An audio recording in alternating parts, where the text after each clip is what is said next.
I always knew that this was going to be a step that I would take. At first, I was a little hesitant because I knew things were going to change, but then I decided it was the right decision to make. So on the 1st of January 2004, my journey began and I finally decided to put on the hijab. Every girl who puts on the hijab is faced with some sort of obstacle. For some, it's their families not wanting them to wear it. Others have self-esteem issues with it. Others face doubts about it. The challenge I faced was one that many others have also faced.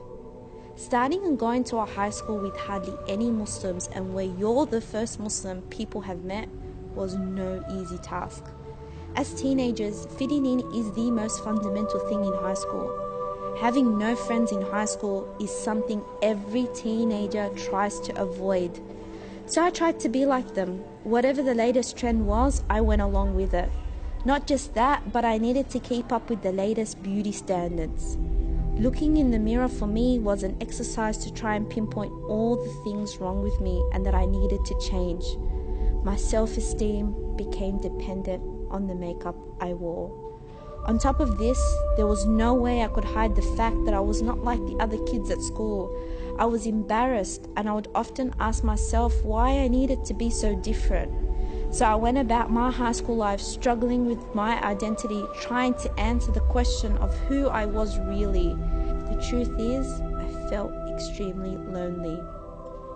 Looking back, the reasoning why I was so embarrassed of who I was because I had yet not fully understood the hijab. I thought the hijab was purely about modesty. I thought the hijab was there just to protect women from the gaze of men.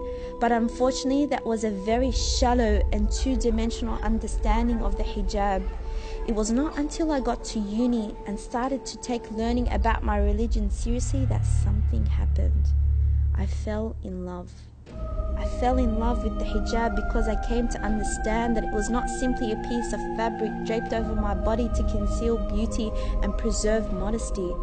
It was a physical manifestation of my submission and connection with my Lord, an external representation of my inward spirituality. When I learnt the rationale for the hijab presented in the Quran, I was blown away. Not only did it shatter my shallow understanding of the hijab, it proved to me God had validated my beauty. Therefore, I need to make the most of the opportunities and blessings I've been gifted with. Knowing this has actually pushed me to constantly improve myself and ensure my actions and character are in line with the teachings of Islam. But we need to understand that by wearing the hijab, I'm not declaring I am Islam. Rather, I am a Muslim, meaning I am someone who is trying to follow this religion, who accepts it as the truth, sees beauty in it, and hopes to beautify myself with it. Ultimately, no one is perfect. As humans, we're susceptible to making mistakes. The hijab doesn't make you a more perfect or righteous human being. Rather, it's a constant reminder to keep striving and excel in your personal and spiritual development. Remember, no matter how dark the world gets, be like that star that stands out and shines the way for others to see.